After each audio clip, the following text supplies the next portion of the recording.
लड़का था राजू नाम का, जो अपनी माँ कविता और छोटे भाई मोनू के साथ राजपुर गांव में रहता था।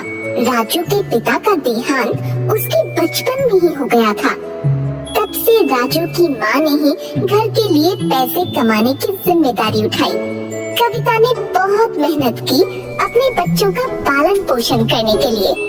पैसों की कमी की वजह से राजू ने स्कूल तक छोड़ दिया और अपनी माँ के साथ काम करने लग गया। उन्होंने मोनू की पढ़ाई को नहीं रोका। कविता हलवाई की दुकान पर मिठाइयाँ बनाने का काम करती थी। राजू भी, जो कि अपनी माँ के साथ काम पर जाने लगा था, उसने देखा कि यह माहौल कुछ अलग और अनोखा था। कैसे बूंदी को कढ़ाई में तल के चाशनी में डुबोकर लड्डू बनाए जा रहे थे, कैसे बेसन और बूरे को मिलाया जा रहा था, फिर उसके लड्डू बनाए जा रहे थे और अंत में बर्तन में रखकर टेबल पर सजाए जा रहे थे। यह सब राजू को बहुत पसंद आया। घर जाने के बाद, माँ, मुझे हलवाई का काम बहुत पसंद आया। सच में बेटा? फिर क्यों ना रोज तुम मेरे साथ आ जाओ, बस काम के लिए नहीं, सब कुछ सीखने के लिए भी, ताकि तुम एक दिन एक बहुत बड़े हलवाई बन जाओ, है ना? हाँ माँ, मैं वादा करता हूँ। उस दिन से राजू उस काम को और गौर से देखने लगा। उसने जल्द ही सब कुछ सीख लिया। राजू को इस काम में बहुत दिलचस्पी हो गई और वह काम को बहुत जल्दी करने लगा। बाकी के सभी कारीगर राजू की कला को देखकर हैरान रह गए। सभी लोग उसकी बहुत तारीफ करते थे और उसकी माँ को भी अपने बेटे पर बहुत गर्व महसूस होता था। इसी तरह राजू ने 5 साल मन लगाकर काम किया।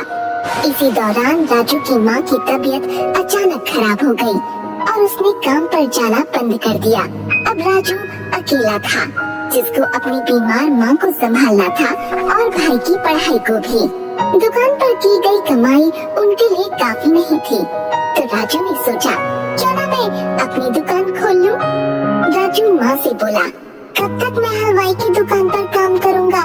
हमें अपनी समस्याओं को समाप्त करना है, तो मुझे लगता है कि हमें अपनी खुद की हलवाई की दुकान खोलनी पड़ेगी। बच्चे, यह तो बहुत अच्छा विचार है, पर पैसों के बिना कोई भी काम शुरू कैसे करोगे? मेरे पास एक योजना है माँ।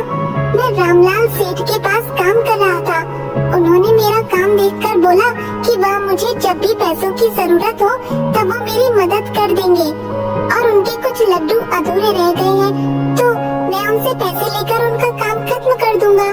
तुम बहुत बुद्धिमान और कलाकार हो बेटा। जाओ और रामलाल साहब से बात कर लो, देखते हैं क्या होता है।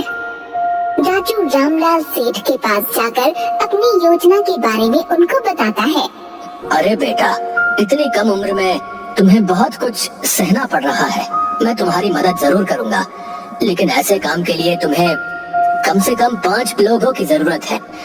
तुम कहाँ से लाओगे? सेठ जी, मैं कुछ लोगों को जानता हूँ, एकदम सही काम करते हैं और ईमानदारी से, तो भी कम पैसों में। आजकल ऐसे लोग कहाँ मिलेंगे राजू? मैं और मेरे दोस्त कई सालों से हलवाई का काम कर रहे हैं साहब। हमें दिन भर काम करके भी यह लालची हलवाई हमें ठीक से पैसे नहीं देते। ऐसे बहुत सारे लोग ठोकर खा रहे हैं साहब जी। अगर मैं उनसे बात करूँगा तो हम सभी मिलकर काम कर सकते हैं। ये सब तो ठीक है बेटा, लेकिन कहाँ काम शुरू करेंगे? साहब जी, आपका काम भी तो कब से रुका हुआ है। मैं आपके घर से ही काम शुरू करूँगा। मैं आपके बचे हुए लड्डू देखते ही देखते खत्म कर दूंगा, देख लेना। अच्छा बेटा, आ जाओ और भगवान का नाम लेकर ये शुभ काम शुरू करो। राजू अपने दोस्तों के पास गया और उनको इस काम के बारे में बताया। सारे दोस्त इस विचार से खुश थे और तुरंत राजू ने उनको काम के लिए पैसे भी दे दिए। अगले दिन से सबको काम पर लगना था।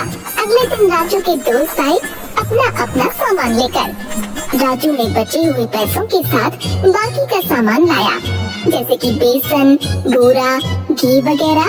उसके दोस्तों के आने से पहले ही उसने सारा सामान तैयार रखा। सब लोग इस नए काम को लेकर बहुत खुश थे, क्योंकि वह सब जवान थे। तो वह काम को जल्दी जल्दी करने लगे। राजू सभी को सही दिशा दिखा रहा था काम करने की, और देखते ही देखते 10 दिन में सारे लड्डू तैयार हो गए। रामलाल के लड्डू खाके सभी दंग रह गए। राजू के पहले हलवाई भी यह लड्डू खाकर आश्चर्यचकित रह गए कि उसने इतने स्वादिष्ट लड्डू बनाए। रामलाल के लड्डू खाकर बाकी के लोग भी अपने लड्डू बनाने के लिए राजू को बुलाने लगे। राजू बेटा, तुमने इतने कम समय में मेरे इतने स्वादिष्ट लड्डू बना दिए। वाकई में लाजवाब काम किया है तुमने। रामलाल ने फिर राजू को अपने काम के लिए अच्छा खासा पैसा दिया। पैसों के साथ उसने अपनी माँ के स्वास्थ्य का ख्याल रखा और अपने भाई को बेहतर स्कूल में डाला, और उसने खुद के परिवार के लिए भी एक मिठाई की दुकान खोल ली। 20 वर्ष के अंदर अंदर उसने कई प्रकार के लड्डू बना दिए। उसने अपनी कला का इस्तेमाल किया और अपनी मेहनत के साथ, जिसकी वजह से उसको प्रशंसा मिली। अंत में उसने अपने परिवार को सुखी भरा जीवन दिया।